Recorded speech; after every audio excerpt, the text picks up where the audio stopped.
En ROV Radio Cataluña España queremos invitarte a que descubras todo lo que tenemos preparado para ti. Te ofrecemos una programación única que se adapta a tus gustos y necesidades. Nos gusta ser la alternativa radiofónica que estabas buscando. Con música, cultura, noticias y mucho más, cada día será una nueva experiencia. ¿ROV Radio Cataluña España será tu alternativa? Sin duda, no te quedes fuera y únete a nuestra gran familia. Sintoniza con nosotros y vive la magia de la radio como nunca antes. Te esperamos.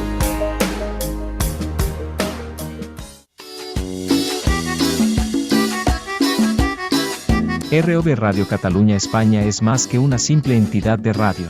Es un espacio donde la diversidad de voces y opiniones se entrelazan para ofrecer una programación rica y variada. Desde programas dedicados a la música actual y de todos los tiempos hasta espacios de debate sobre temas sociales, Radio Online Balsaren se esfuerza por satisfacer todos los gustos e intereses. La entidad ha logrado construir una comunidad apasionada que vive y respira su filosofía: escuchar para entender, compartir para crecer.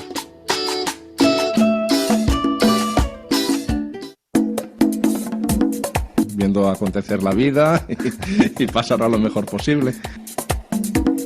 El Archimandrita. El Archimandrita, sí. Una insólita historia negra de religiones, humor, crímenes y rock and roll. En Momentos Únicos no es solo contar la vida de la gente, sino sobre todo escuchar la vida de los demás. Esto es lo que más me gusta de Momentos Únicos, el no saber qué va a ocurrir. Momentos Únicos, un programa de Santi Gamisans para ROV Radio Cataluña España. Pero de verdad, esto que hacéis es maravilloso para dar a conocer a tantos artistas, gente bohemia, gente que tiene inquietudes artísticas y no tiene demasiados recursos para darse a conocer, y vosotros hacéis una labor fenomenal.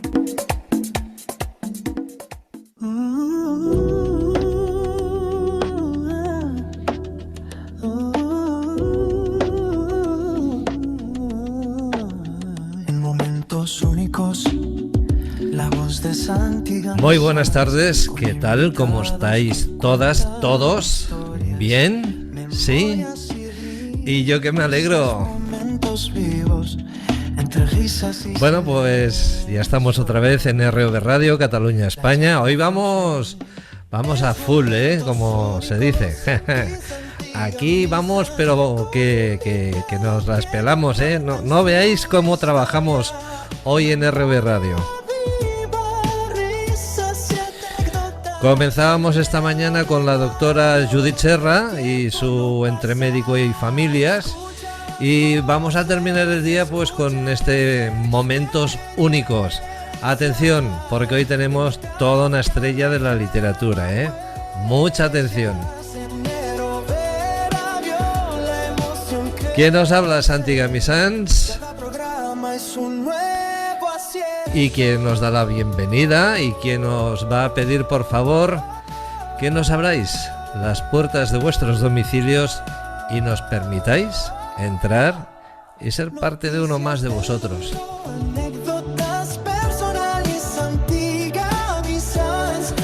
Dicho todo esto, pues bueno, hoy tenemos a la señora Begoña Valero. Ella es natural de Bañeras de Mariola, en Alicante, y vive en Turren, Valencia. Así que nos desplazamos a las tierras valencianas, Ella es licenciada en Medicina y Cirugía. Fíjate, empezábamos esta mañana el programa con nuestra doctora de turno y acabaremos la tarde también. Qué bueno, un día de salud, de mucha salud, ya veréis. Bien, como os decía, pues Begoña está licenciada en Medicina y Cirugía por la Universidad de Valencia. Trabaja para la Generalitat Valenciana y en sus novelas se esfuerza por narrar la verdad histórica, porque cree que uno de los mejores medios para transmitir de forma amena la historia de España es a través de la literatura. Ahora, si yo os digo lo que ha escrito esta mujer, es que podríamos pasarnos horas y horas poniendo todo tipo de posturas, pero eso sí, con el libro aquí, delante, y sin perderlo de vista. Cada programa es un nuevo acierto. Begoña Valero, muy buenas tardes, ¿qué tal? Bienvenida a ROD Radio, ¿qué tal? ¿Cómo estás? Muy buenas tardes, Santi. Muchísimas gracias por invitarme, ¿no?, a este espacio tan bonito, ¿no? Así es que nada, aquí estoy para contaros lo que queráis Bien, sobre pues mi historia, literatura. yo te voy a preguntar muchísimo, ya verás, yo soy muy cotilla. Oye, una cosita, haciendo la presentación veo que estás trabajando para la Generalitat de Valencia. Cuéntanos, ¿de qué trata tu trabajo, aparte de ser escritora? Sí, vamos a ver, yo no trabajo como médico porque si no, no podría dedicarme a la literatura, porque ahora que está tan de moda lo de la huelga de médicos, y yo les doy todo mi apoyo, porque es imposible que 24 horas seguidas una persona sea capaz de atender a un enfermo. Nos estamos jugando nuestra salud. Entonces, yo creo que es necesario hacer un poquito de caso a las condiciones que piden, que son razonables, ¿no? Y precisamente una de las causas por las que no me dedico a la medicina es precisamente porque soy incapaz de aguantar 24 horas, y si no, que se lo digan a cualquier trabajador. Así es, Y así es. entonces he preferido opositar a la administración y tener un trabajo más acorde con la vida familiar, o sea, para poder además pues dedicarme a la familia, dedicarme a la literatura, y solo pues con la oposición que aprobé lo trabajo por las mañanas. Entonces, pues un trabajo bien remunerado que me permite disfrutar del resto de las facetas que tiene la vida y que así las puedes ir pues alternando, ¿no? Para que no todo sea medicina o todo sea trabajo, sino que haya de todo, distracción y disfrute, ¿no? Veo que el tema de sanidad pues está achuchado en toda España igual, ¿eh? No vamos a entrar en política porque nos pondríamos enfermos y luego nos empezarían a dar taquicardias y esas cosas. Mejor no tocamos el tema, ¿eh? Vamos a ir con cosas más apacibles, más que nos puedan llenar más a nivel personal. Cuéntanos un poquito, porque oye, no sé, pero una persona que está ahí estudiando y esforzándose para una carrera dentro de la medicina y que llegas a conseguir tu licenciatura en cirugía y también en medicina, no hay ningún momento de tu vida que te esté llamando a gritos esa profesión y te diga: Begoña, Begoña, tienes que venir, vente con nosotros a trabajar en la sanidad. Sí, he tenido varias oportunidades, pero eso representaba, como digo, renunciar en parte a mi familia, renunciar a la literatura, y es algo que no merecía la pena. En cierto modo, me sabe mal porque sí que tengo así como esa espinita, ¿no? De decir, bueno, no he podido ejercer por las circunstancias de cómo es el trabajo, es demasiado duro y no estaba dispuesta a sacrificar tantas cosas solamente por trabajar como médico. Entonces, además, la literatura es que me encanta, siempre me ha gustado la historia, y la carrera de medicina es también es humanista totalmente, y precisamente todo lo que es historia, literatura, hay un montón de médicos, ¿no?, que se han dedicado también a la literatura, y para mí era fundamental, o sea, necesitaba plasmar lo que llevaba dentro, y parece ser que con bastante éxito, por cierto. Por cierto, que sí, vamos a hablar de ello en breve, ¿eh? Pero antes vamos a seguir conociéndote un poco más. Oye, nacer en un municipio como Bañeras de Mariola, ¿qué conlleva todo esto? Porque me consta que es un municipio pequeño. Sí, yo es que nací en Bañeres de Mariola, en la provincia de Alicante, pero a los 8 años me tuve que trasladar a Valencia con mi familia, y entonces he vivido siempre bueno, en la capital, ¿no? Es donde he estudiado medicina, donde he trabajado, donde he encontrado a mi esposo, donde tengo a mi hijo, o sea, que prácticamente he vivido siempre aquí en Valencia y es que me encuentro muy a gusto. Y claro, lo que es evidente también es que los orígenes, la familia, arrastra contigo pues muchas de las características que luego vas a ir viviendo a lo largo de toda tu vida. Por ejemplo, en mi casa no faltaban libros. O sea, mis padres eran asiduos lectores, especialmente mi madre, que falleció con 96 años y hasta el último día tuvo un libro en sus manos. Entonces, eso quiere decir algo, ¿no? Que ya desde pequeña yo ya tenía, antes de que supiese leer, ya tenía mis libros allí en casa y me los leía. Luego le empecé a leer yo pues viñetas, porque cuando aprendí a leer, y luego ya me los leía pues todas las novelas que caían y todos los libros que caían en mis manos. Entonces, todo eso me sirvió también pues para intentar escribir cuentos, relatos cortos. Lo que ocurre que al final se me quedaban demasiado cortos. Y con la madurez ya pues he llegado a la novela y concretamente a la novela histórica, que es la que más me atrae. Como bien leías ahí en la biografía, creo que es la mejor manera de no solamente distraerse, sino además aprender historia de verdad. Y yo procuro ser totalmente objetiva con la historia que se conoce. Tampoco trato de ver lo que ocurría en siglos anteriores con una mentalidad presentista, es decir, con lo que ahora se piensa, tratar de trasladar este pensamiento a siglos anteriores. No tiene ningún sentido porque no se regían por las mismas reglas. Entonces, hay que trasladar al lector al siglo en el que tú estás contando la historia, hacerlo que se sumerja en esa historia y que la viva a través de la Bien, lectura. bien, estupendo. Déjame que me centre un poco primero en tu etapa de niña. Más que nada porque nos gustaría a la audiencia y a mí pues conocerte un poco más humanamente, saber de aquella Begoña Valero cuando era una mocosilla pequeña, ¿eh? Y que bueno pues yo siempre tengo una costumbre de preguntar ¿cómo eran tus padres en aquella época? ¿Eran muy duros contigo? ¿El papá era el quien más tiraba por la nena? Ya sabes tú que los papás y las nenas siempre tienen más buen rollo que las mamás con las nenas. ¿Cómo funcionaba tu familia?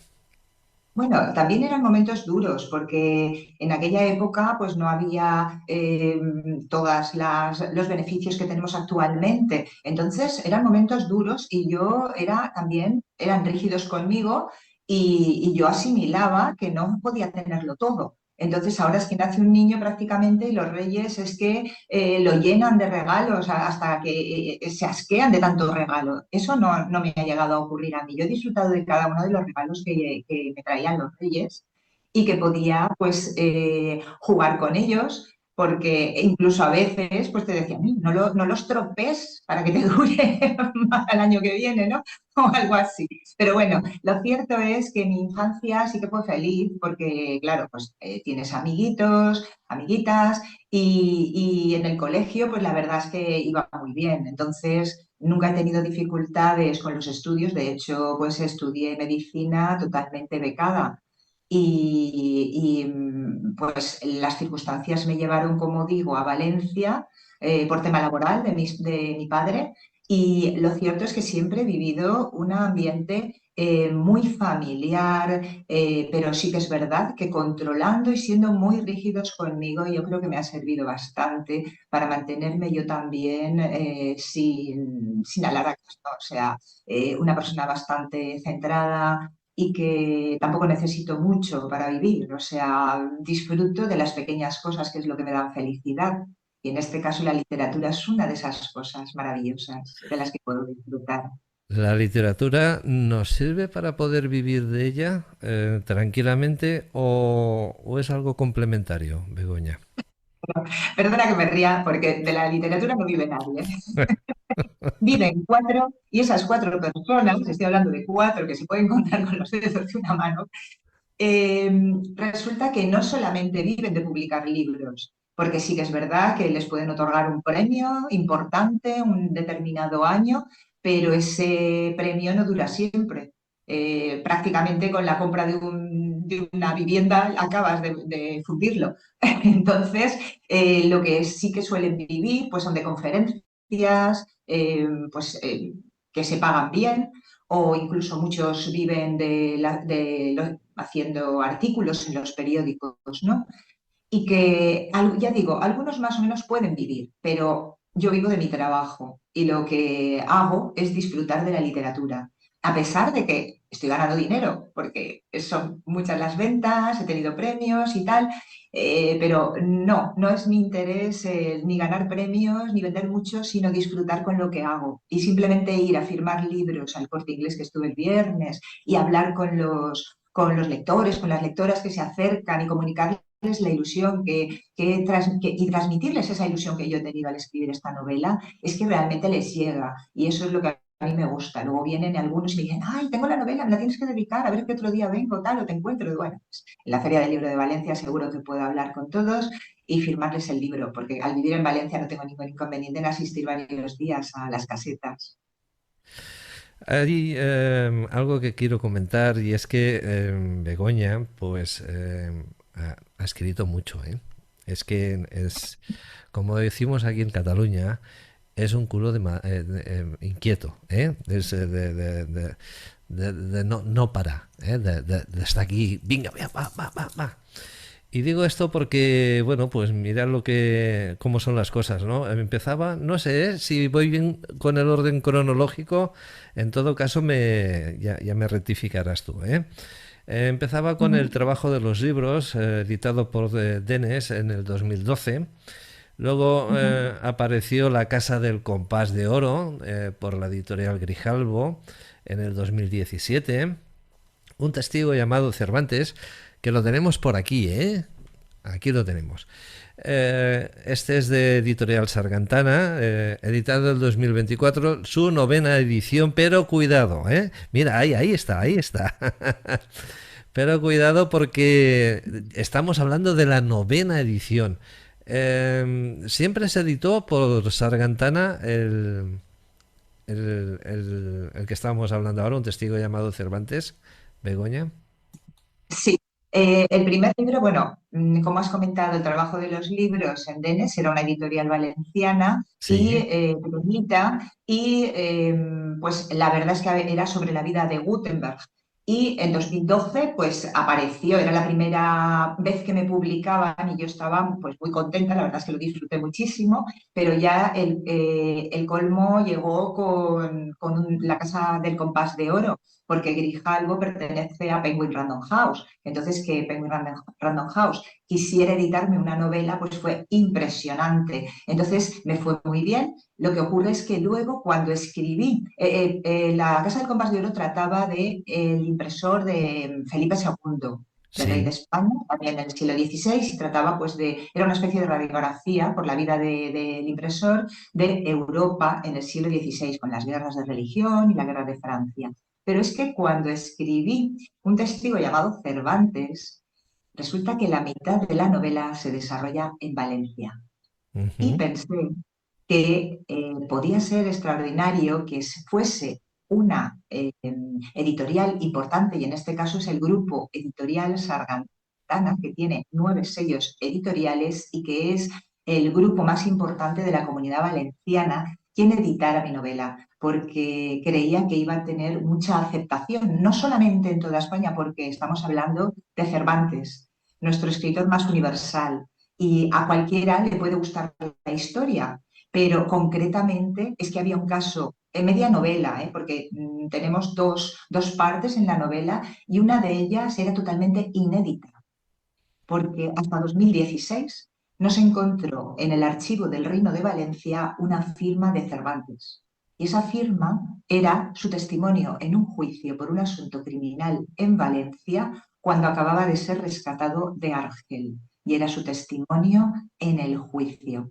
Vaya. Y gracias a eso, que no se conocía, y estamos hablando de 2016, he podido reconstruir toda la historia que hay alrededor y es un caso rocambolesco, increíble, donde la declaración de Cervantes pues, tuvo un efecto increíble en la población. Entonces, claro, eso me arrastró a que la historia también tenía que ver con Argel.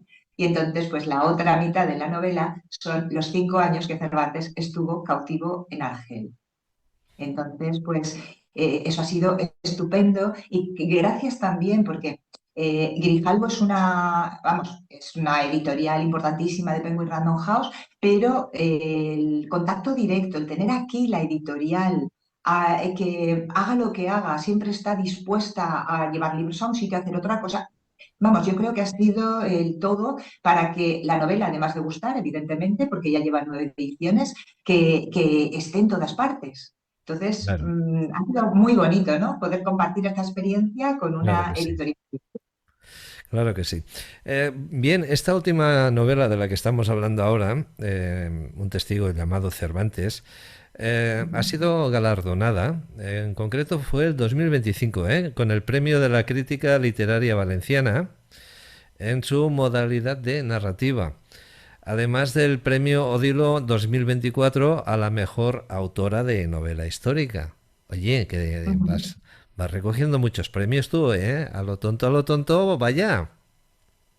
Bueno, vamos a ver, voy a comentar. Los 2 premios no tienen contenido económico, que eso a mí me gusta porque significa que esa novela publicada, con lo cual ha sido concretamente el premio de la Crítica Literaria Valenciana 2025 de todas las novelas que se publicaron en Comunidad Valenciana, de autores valencianos, y de narrativa, no solamente de novela histórica. Y me hace mucha ilusión porque el jurado, por unanimidad, decidió que fuera Un testigo llamado Cervantes la novela ganadora de 2025, porque precisamente como te comentaba, el arduo trabajo de investigación y de recopilación de datos, pues, decían ellos que había sabido traducirlo en un lenguaje ágil, envolvente y seductor para el lector, con lo cual, pues la verdad, eso es un placer para mí porque que diga eso un jurado con el que no tienes nada que ver y que lo decide de forma unilateral, o sea, porque cree que es la mejor, pues oye, eso no tiene precio. Yo digo, a lo tonto va recogiendo premios. No es a lo tonto, ¿eh? Es una expresión que se suele decir con aquella ironía, ¿eh? Porque realmente ahora vais a ver por qué gana esos premios Begoña. Y lo vamos a hacer desde esa postura en que nos colocamos nosotros. Ahora vamos a ser, tanto quien te está hablando Begoña como toda la audiencia, vamos a ser los ignorantes de turno. Y entre todos te vamos a preguntar, oye, ¿y quién era Cervantes? Cuéntanos. Bueno, Cervantes es ese gran desconocido, porque todos tenemos la idea del Quijote y todo el mundo habla del Quijote. Se han escrito muchísimos ensayos sobre Miguel de Cervantes Saavedra y, sin embargo, novelas sobre su vida escasean.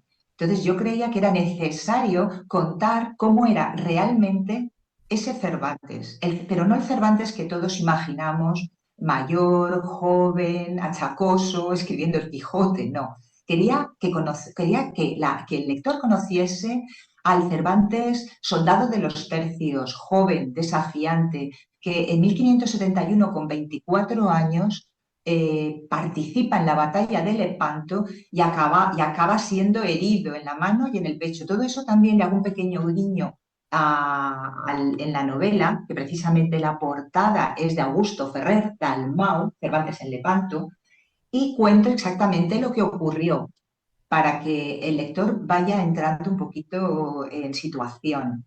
Era ese joven que realmente vuelve ya 4 años más tarde hacia España y entonces es capturado por los piratas del norte de África, los corsarios, y trasladado a Argel como esclavo. Los 5 años que vive ahí son horribles. Nada tienen que ver con la película de Amenábar, El cautivo. Esto es otra cosa. O sea, yo intento plasmar la realidad histórica de cómo era Cervantes. Y tú me preguntas, ¿cómo sabes cómo era Cervantes? Porque está muerto y hace bastante tiempo. Y, por supuesto, ¿cómo pude averiguar cómo era él? además siendo joven. Pues bueno, he tenido facilidad en encontrar pues lo que se llama la información de Argel, por ejemplo. Eso es una de las fuentes que he utilizado, que no deja de ser el testimonio de 12 compañeros de cautiverio que vivieron con él en Argel y que todos declaran ¿cómo se llama?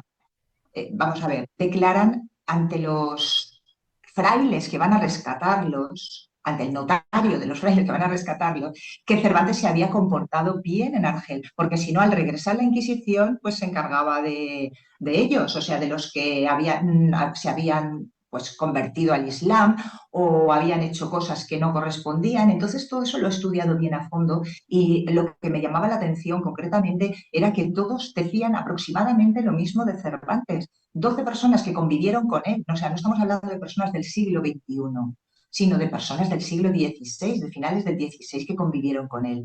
Entonces, he podido descubrir esa persona que se esconde detrás del mito y que no deja de ser una persona con sus preocupaciones, pero además con una honorabilidad, con una sensación de amistad por los suyos, de protección, de en realidad culpabilizarse de todo para que no castigaran a sus compañeros. O sea, es que es increíble lo bonito bueno, que acabas enamorándote del Cervantes, que cuando llega a Argel ya tiene 27, 28 años y hasta los 33 que lo rescatan y llega a Valencia.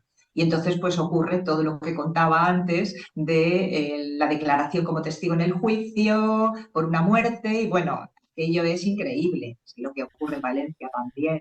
¿Qué se Entonces por eso sabe? digo, ¿Qué se sabe de ¿eh? Miguel de Cervantes cuando escribía? ¿Qué sabemos de él? ¿Cómo era Miguel de Cervantes al momento de sentarse y empezar a narrar, a escribir una novela?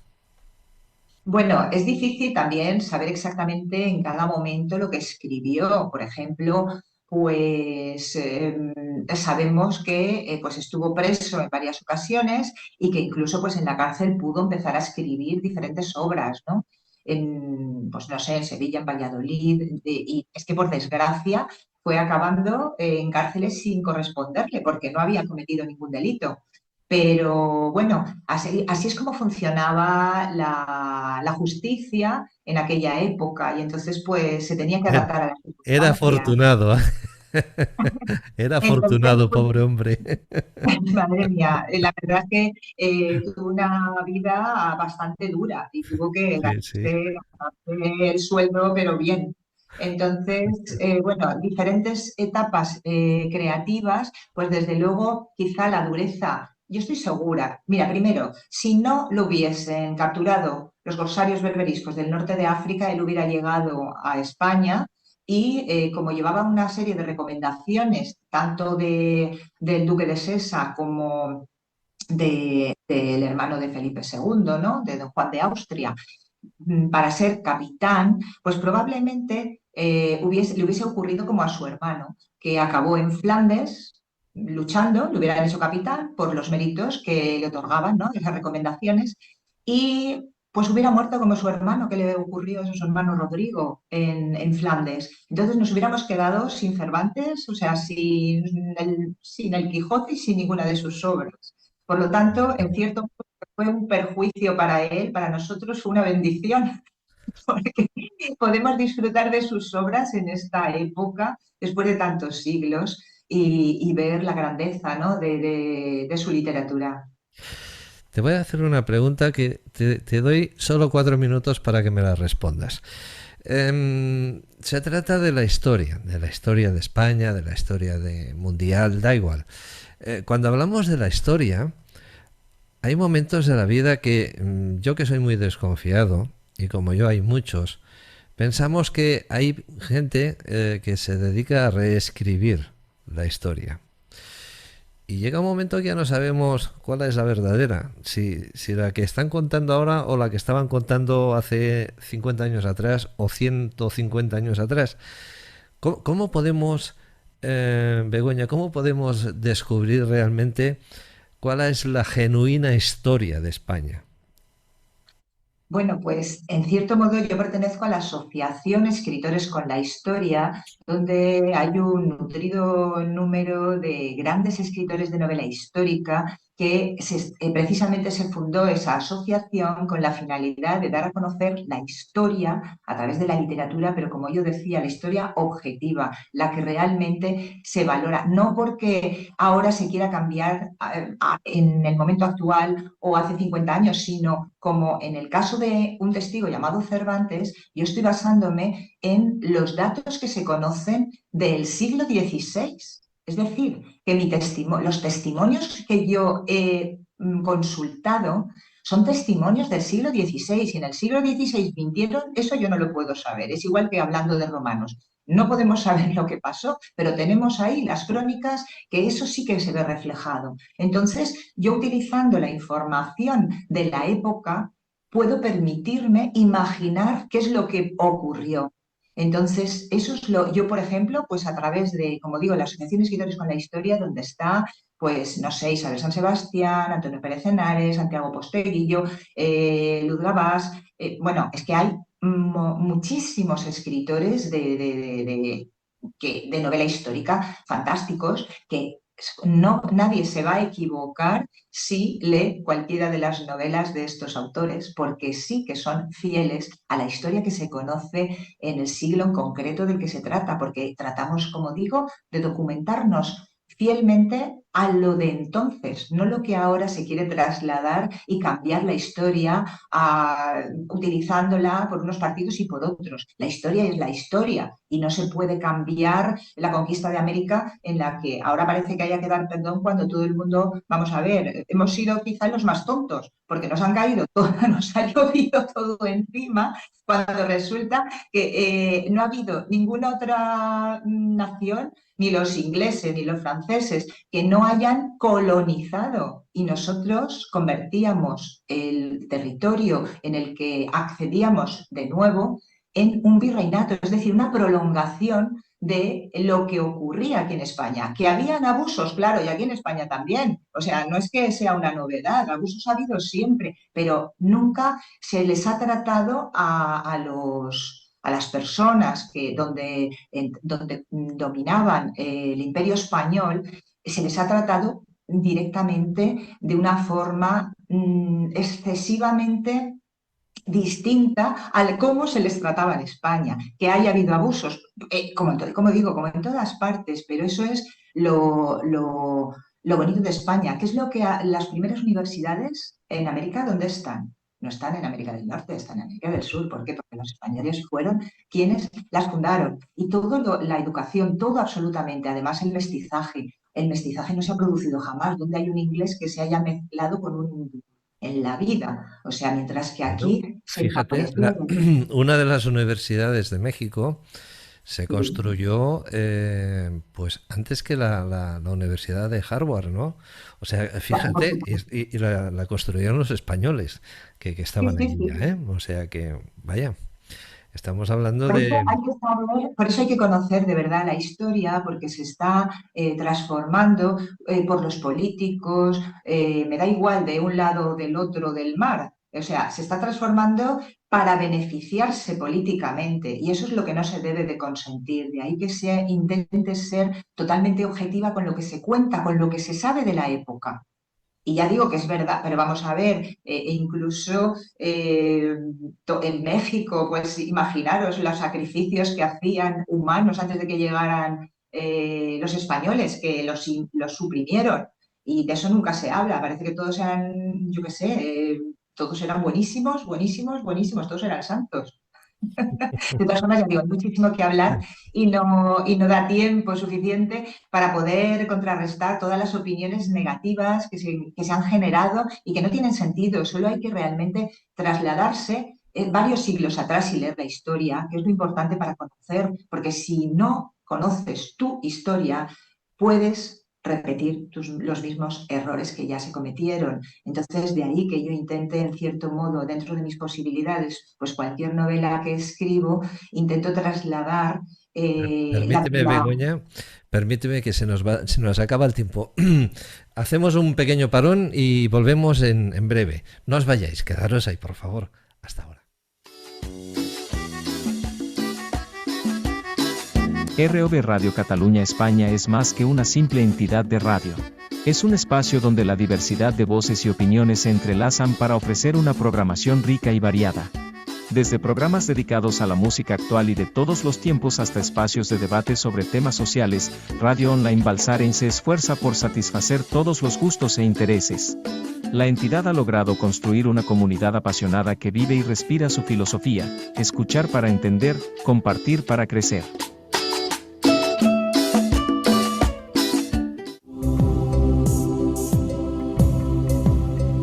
Momentos Únicos de ROV Radio Cataluña España es más que un simple programa de entrevistas. Es un refugio de emociones, un testimonio de la diversidad de experiencias humanas y un recordatorio de que cada uno de nosotros posee un momento que puede cambiar la narrativa de nuestra vida. Bajo la guía de Santi Gamisans, cada episodio se transforma en un espectáculo memorable que invita a los oyentes a descubrir sus propios momentos únicos. Bien, pues ya sabéis que tenemos la posibilidad de, si queréis decir vuestra opinión, pues nada, ahí, a pie de vídeo tenéis esa pestañita donde pone comentarios y nada, pues dejáis ahí vuestro comentario y vamos a intentar contestaros, claro que sí. Sugerencias también, las que queráis. Siempre con muy buena educación, con esa exquisitez que os admiramos tanto de vosotros porque sois ejemplares, Así que por favor sigamos en esa línea que vamos muy bien. Seguimos en Momentos Únicos, seguimos con Begoña Valero, que nos va a seguir explicando sobre su literatura, que es muy buena y que es muy fluida y que, bueno, pues a mí me encanta porque hablar con Begoña de literatura es hablar de la historia de España, cuidado. Y ahí ya, pues, ahí ya me pierdo yo, Porque ahora nos viene a hablar de este otro ejemplar de aquí, que, bueno, pues yo se lo decía un día a Begoña cuando estábamos hablando para hacer la entrevista, le comentaba que tenemos a todo un colaborador que él es, es una persona que se dedica a hacer de guía para diferentes castillos en la zona de Tarragona. Él es Josep Miguel Martínez y, bueno, pues él habla del Temple de Cataluña, aquí en ROV Radio. Él tiene un espacio todos los meses donde nos explica pues ese paso del medievo y también de los templarios por tierras catalanas, que es muy interesante. Y de eso vamos a hablar ahora, del Temple, de los templarios. Bueno, pues un ejército, no sé si decirlo así, si está bien dicho, un ejército pues que bueno, pues tenía esa relación con la Iglesia, pero que al mismo tiempo preservaban de todos los objetos valiosos de la Iglesia y que, bueno, pues se dedicaban a moverse, ¿no? por tierras europeas, buscando la manera de proteger todo ese inventario, digámoslo así, de cosas interesantes de la Iglesia, más o menos. Pero aparte de eso son mucho más, Los templarios, estamos hablando de los cruzados, Cuidado. Cuéntanos, ¿por qué? ¿Por qué Begoña decidió un día que tenía que escribir sobre el Temple, sobre los cruzados, ¿no? Bueno, la verdad es que siempre son unos monjes guerreros extraordinariamente atractivos y sobre todo quizá por la desaparición tan abrupta que tuvieron, pues aún llama muchísimo más la atención. ¿Cómo es posible que estaban en lo más alto y que desaparezcan de la historia? Entonces eso siempre me ha atraído y especialmente a través de La venganza de los templarios, que es el libro que tienes ahí, pues he tratado de contar los 7 últimos años de existencia de la Orden del Temple, cuando el rey de Francia decide acabar con ellos y quedarse, por supuesto, con las riquezas, con el tesoro templario, con todo lo que tenían. porque también hago una referencia a el origen, porque claro, no puedes entender cómo desaparece una orden si no sabes qué era lo que hacían ni cómo aparecieron. Entonces me remonto en cierto modo, con doy unas pinceladas, cuando en 9 caballeros en Jerusalén se instalaron, por decirlo de alguna manera, sobre lo que era el templo de Salomón, las ruinas del templo de Salomón, y ahí estuvieron también 9 años viviendo. Se supone pues que fue cuando se gestionó todo el tema de esa orden desaparecida que se llama precisamente del Temple, porque empezaron sus orígenes en el templo de Salomón en Jerusalén. Pero lo fundamental era de estos que eran monjes soldados, es decir, que tenían una vida totalmente rígida, como si fuesen religiosos, como si fuesen monjes, con sus horarios de misas, de tal, excepto cuando tenían que batallar. Que entonces eran soldados y cumplían a rajatabla las normas, de manera que nadie se retiraba si no lo decía quien lo tenía que decir. Con lo cual eran unos caballeros muy respetados y que en Jerusalén pues es donde comenzaron con la finalidad, esos 9 caballeros, que eran franceses, de proteger a los peregrinos que iban a Tierra Santa. Muchos que ya habían ido, o sea, estaban los peregrinos a Santiago, a Roma, pero había una especial atracción por Jerusalén que todavía existe. Y era muy, muy peligroso viajar porque eran atacados por diferentes tribus y entonces tenían que estar protegidos. Y esa era la función primordial, y lucharon también en las cruzadas para conquistar territorios en Tierra Santa, y durante 180 años prácticamente pues estuvieron triunfando hasta que llegó el momento en el que les hicieron retroceder. Entonces, al perder las tierras, al perder todo el territorio en Tierra Santa y llegar a Europa, hemos de imaginarnos que los caballeros del Temple, monjes y soldados, eran a lo mejor más de 32.000. Caballeros con sus sargentos, con todos los que llevaban detrás para que les pudieran atender también, ¿no? Todo lo que tenían que conseguir para mantener un ejército de esas condiciones. Y al hacerles retroceder y llegar a Europa, los reyes europeos empezaron a mirarlos con malos ojos, porque pensaban que podían hacerles peligrar su propio dominio, porque los templarios, la única persona que mandaba sobre ellos era el Papa. El Papa era el único que tenía poder, mientras que en los territorios en los que estaban, pues no tenían por qué hacer caso al rey, ¿vale? Ese es uno de los grandes problemas, y otro muy grande, pues las deudas del rey de Francia con los propios templarios, porque ellos inventaron prácticamente un sistema bancario, por llamarlo de alguna manera, con las letras de cambio, o podríamos llamarlos los cajeros automáticos a lo largo del siglo, estamos hablando del siglo XII, XIII y principios del XIV, porque ellos tenían la habilidad de establecer encomiendas que se llamaban a los lugares en los que, porque les daban dinero, donaciones, o sea, tenían muchísima riqueza, no solamente por lo que ellos conquistaban, que se quedaban con una parte, sino también por las donaciones que se hacían de los propios nobles que querían incorporarse a la Orden del Temple, porque tenían muchísimo prestigio. Y claro, cuando el primogénito de una familia de nobles heredaba todo, pues el segundo le tocaba o ir a la iglesia o al ejército, y en este caso iglesia y ejército estaba junto, con lo cual era perfecto, pero tenían que entregar todos sus bienes, con lo cual los templarios eran riquísimos. La orden del Temple, no los templarios, porque cuando entraban renunciaban a todas sus riquezas. Entonces, claro, eso lo que hacían era establecer con todas las donaciones, que a veces eran territorios, establecían lo que llamaba encomiendas. Y encomiendas eran, que podía ser un pueblo, podía ser, por ejemplo, la más importante es la de París, la de la Torre de París. Esa es la encomienda más importante, que es precisamente como empieza la historia, ¿no? Con la muerte en la hoguera de Jacques de Molay, el último gran maestre templario.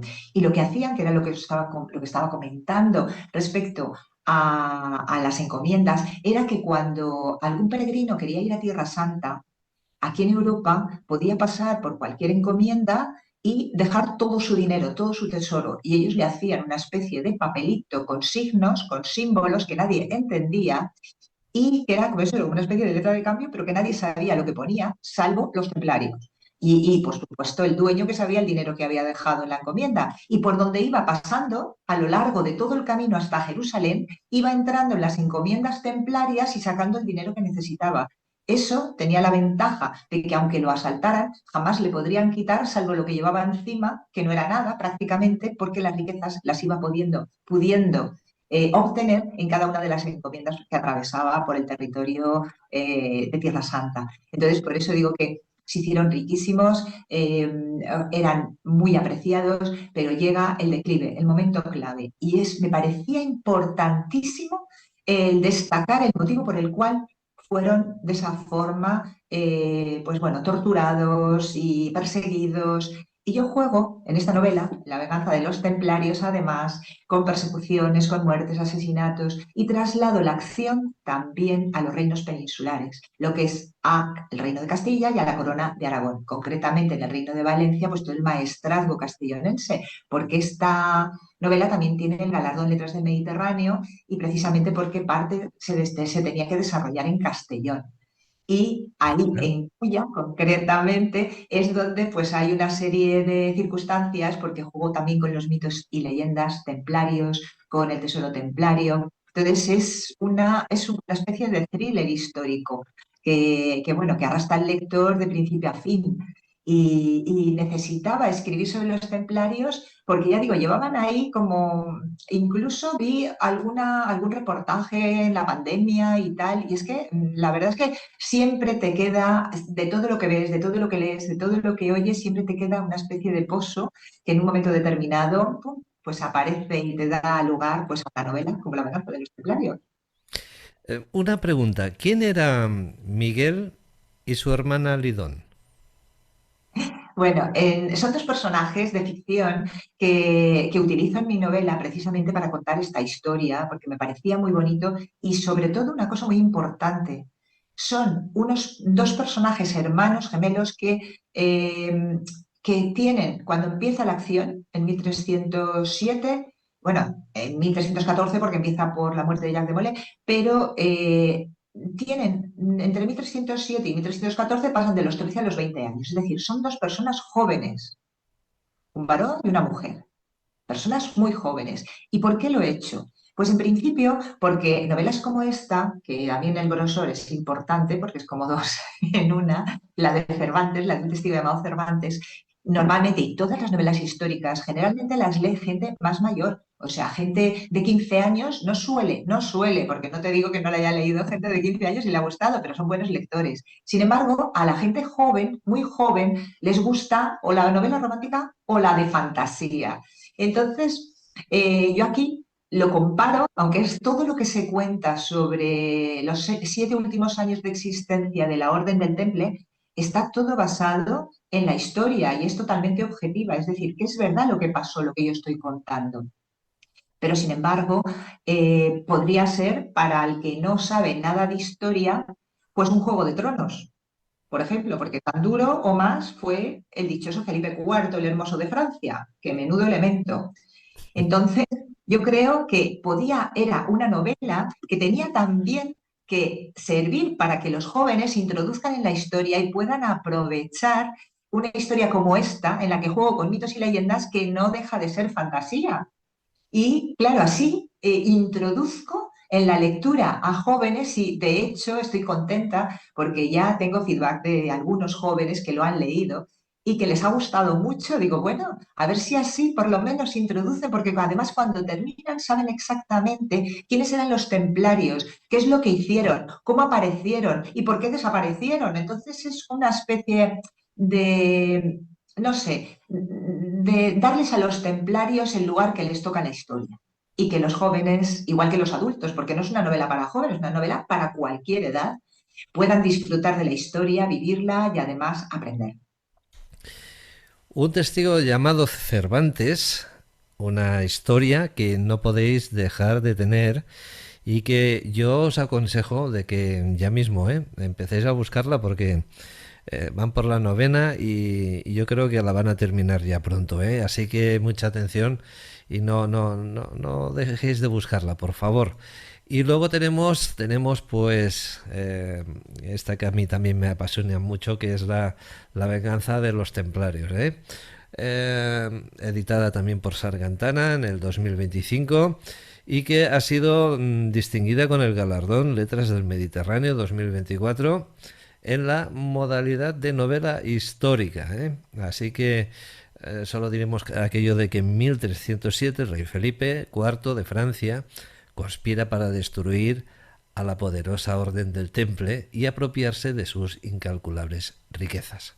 Ahí lo dejamos. Así que ya sabéis, si os gusta la historia, si os apasiona la historia, yo os recomiendo pues los 2 ejemplares, ¿eh? Como yo soy bastante lento para leer, con este a mí me cunde, o sea, tengo para unos cuantos días, ¿eh? Pero el otro se lee más deprisa, ¿eh? Así que mucha atención. Una cosa, antes de despedirte, Begoña, me gustaría que me hablaras de otro libro que escribiste en el 2024, creo, y que nos habla, es más infantil, pero nos habla de ese cuento mágico sobre las fallas, ¿no? Cuéntanos Sí. un poco de él, porque para los niños creo que tiene que estar muy bien, ¿no? Y aparte, pues ahora que habéis celebrado las fallas hace poco, oye, qué mejor que tener el libro de recuerdo, ¿eh? Sobre las fallas. Cuéntanos.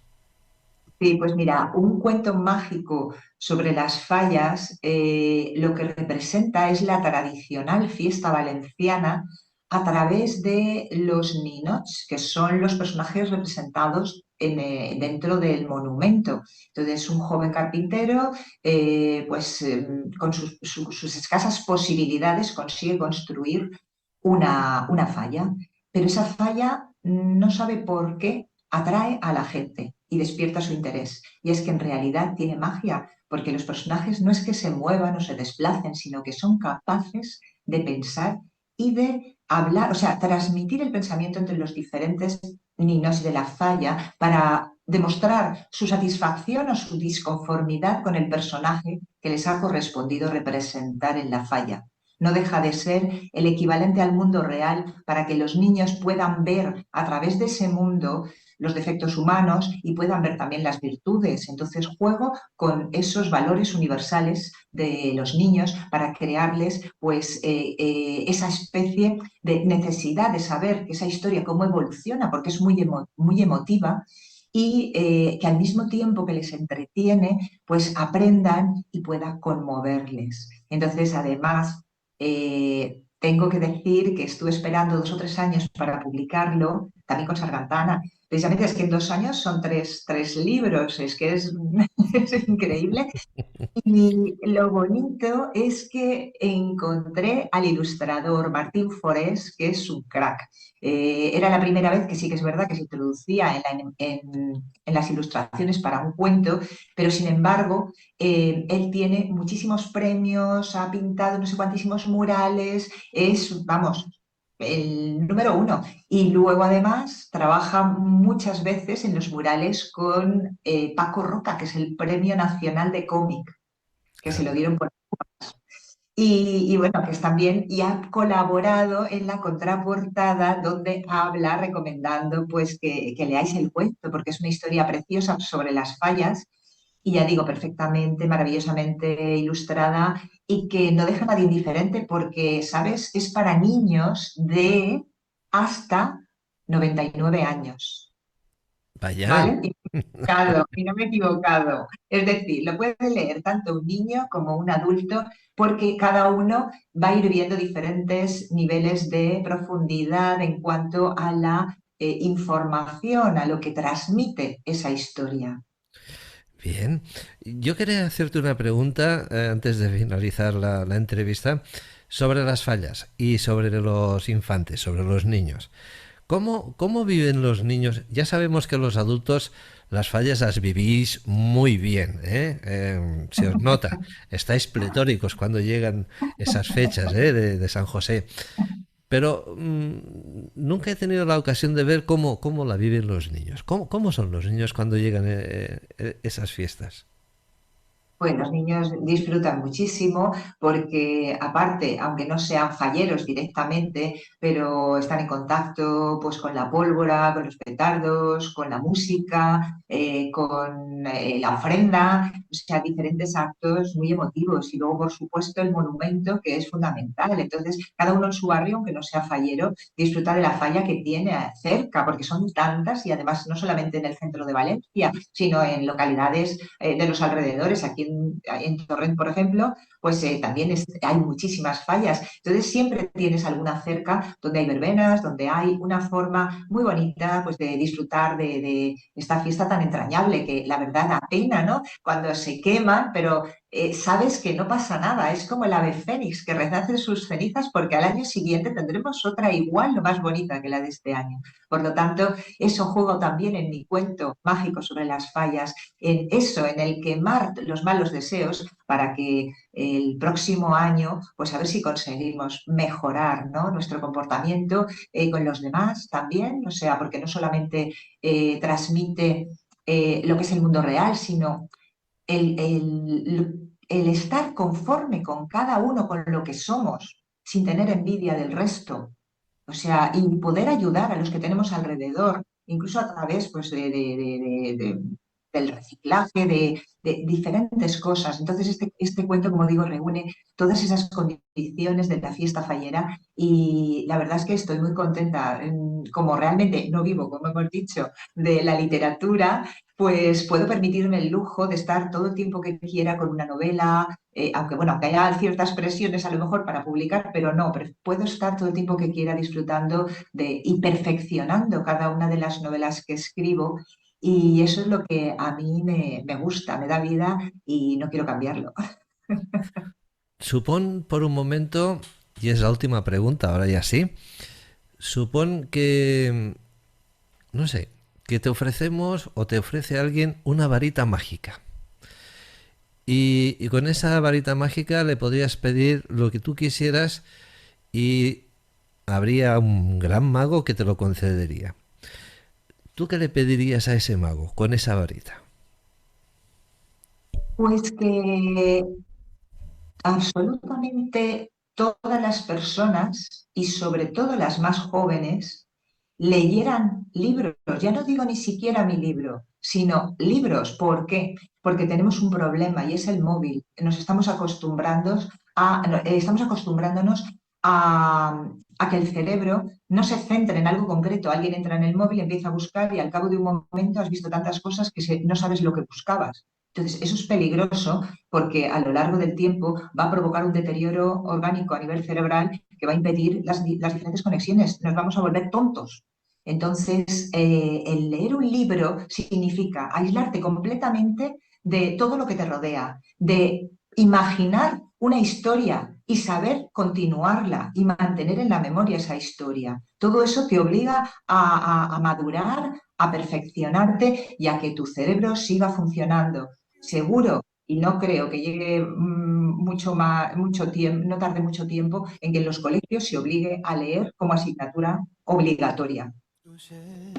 Es momentos únicos, aquí Santiga Misas, con invitados que comparten su historia. Begoña Valero, hoy en RV Radio Cataluña España, en este momentazo único. Bueno, pues Begoña, ha sido todo un placer, todo un honor tenerte hoy aquí en compañía con nosotros y decirte que bueno, pues esperamos que escribas mucho más, que sigas estando inquieta, y que nos regales con más literatura, que nos hace falta, de verdad. Bueno, el placer ha sido mío. Muchísimas gracias, Santi. Begoña, que bueno, pues ahí la tenéis, una gran persona y que bueno, pues tenemos que decir que es una gran escritora y que nos remitimos a todo lo que os hemos explicado, ¿no? ¿Qué más se le puede decir a una persona pues que está llevando esa bandera en su estandarte ahí, que se llama literatura, ¿no? Ojalá todo el mundo pudiera hacer lo mismo, ¿eh? No es tan sencillo.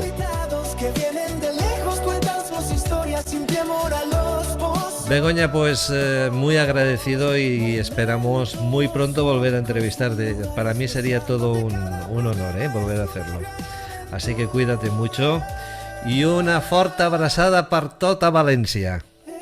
Moltíssimes gràcies, Santi. Familia, nosotros nos tenemos que ir, así que pasadlo bien, que seáis muy felices. Mañana venimos otra vez, Tenemos otros momentos únicos y lo vamos a tener con una escritora también de tierras valencianas. Cuidado, es que en Valencia hay muy buena peña por allí también.